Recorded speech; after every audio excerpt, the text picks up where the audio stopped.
El tema a desarrollar hoy lo haremos el grupo 1. Mi nombre es Julieta Pereira y a continuación vamos a hablar sobre los bioplásticos, oportunidades y desafíos que estos nos brindan. Primero tenemos que saber que los plásticos se han convertido en nuestra vida cotidiana en algo imprescindible. El uso que le hemos dado ha generado un impacto ambiental tan grande que ha hecho que el sistema económico sea muy contaminante, lo que nos ha obligado a buscar alternativas para solucionar este problema. Entonces, los bioplásticos son esos materiales los cuales nos van a ayudar a reemplazar esos plásticos convencionales. Entonces, ¿qué son los bioplásticos? Los bioplásticos son plásticos biodegradables, biocompostables y reciclables, los cuales provienen de un origen natural y no del petróleo, de tal forma que ese origen natural lo vamos a tener en los biopolímeros, que los podemos conseguir en féculas de papa, almidón de maíz. Lo importante es que su estructura tenga celulosa, de tal manera que estos biopolímeros son cadenas largas, las cuales tienen una unidad llamada monómero que se repite y forma una cadena larga, formando este material. De tal forma que se trata de plásticos los cuales tienen digamos, propiedades bastante parecidas a los sintéticos y se puede utilizar para diferentes sectores en la industria, como es la agricultura, en el sector textil, en la farmacéutica o también en la informática. Continuamos con las características. Su polímero base son recursos renovables. Eso quiere decir que son biobasados. ¿Por qué? Porque se obtienen a partir de la biomasa o de recursos agrícolas. También tenemos que saber que son 100% degradables. Eso quiere decir que se degradan en compostajes industriales o en compostajes domésticos. Tenemos que saber la diferencia de estos dos, porque el compostaje doméstico se realiza a condiciones ambientales y suele tardar mucho más. En cambio, el industrial pues suele tardarse menos tiempo, pero requiere condiciones un poco más exhaustivas, ya sea temperaturas de 58 grados Celsius, entre otras. También tenemos que saber que son biodegradables. Eso quiere decir que se degradan por acción de los microorganismos. ¿Y por qué? Porque son biocompostables. Eso quiere decir que vuelven a la naturaleza en su forma de biomasa, como fueron originalmente. De allí es que estos se diferencian con los plásticos convencionales. ¿Por qué? Porque estos bioplásticos, al entrar en contacto con ciertas condiciones de temperatura, humedad y los microorganismos, producen una reacción de oxidación donde se libera dióxido de carbono, agua y biomasa.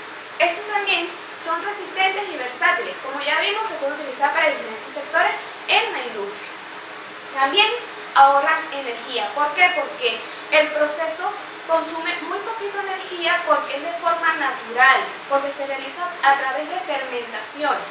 Es decir, tiene un proceso biológico. Además, no necesita inyectársele aditivos que sean perjudiciales para la salud, como los talatos o el biofenol A. Continuamos con los tipos.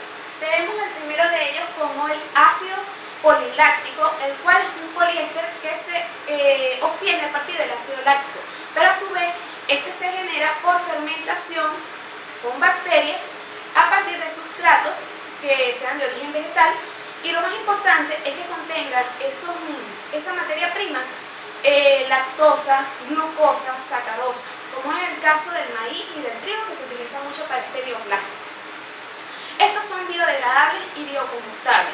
Tenemos que tener en cuenta un término bastante importante llamado biodegradabilidad. Este no depende del origen del plástico, sino de la estructura molecular que ésta posee. A veces nos preguntamos, ¿pero por qué un plástico a veces se degrada más rápido que un bioplástico? Sucede entonces que tanto los bioplásticos como los plásticos tienen en su estructura enlaces hidrolizados, donde los microorganismos van a atacar a esas zonas si estas están más expuestas. En el caso del ácido poliláctico, este suele no degradarse a condiciones ambientales. Tiende a necesitar condiciones de temperatura bastante altas, 60 grados Celsius, a pesar de que se pueda degradar a través del compostaje doméstico. Este bioplástico también tiene la característica de ser resistente y ser Además, puede sustituir al terestalato de polietileno, que es el plástico que se utiliza para las botellas de agua. Sin embargo, el tiempo de vida útil va a ser menor con este tipo de bioplástico. También tenemos que tener alta resistencia mecánica a alimentos que sean aceitosos y grasosos, al igual que para los que contienen humedad. Por otro lado, estos se utilizan mucho para el sector alimentario, para envases de comida rápida, envases de yogur o también para bolsas biodegradables. También en el sector informático y en el sector textil también tiene su aplicación. Continuamos con el polihidroxialcanoato.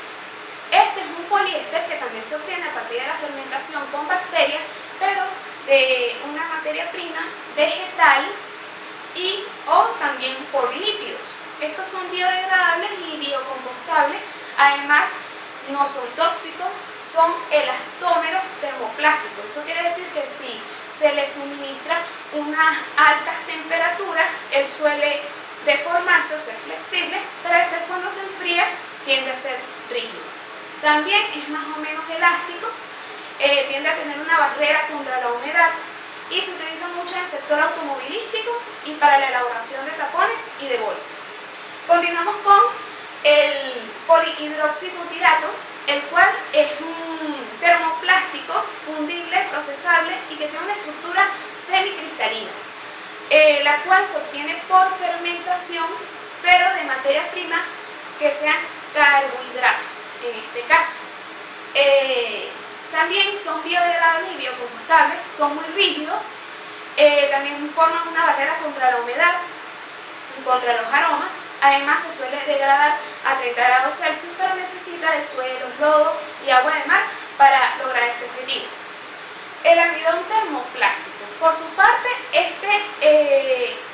el almidón es una biomolécula, la cual es muy común y es biodegradable, es reciclable y no es caro.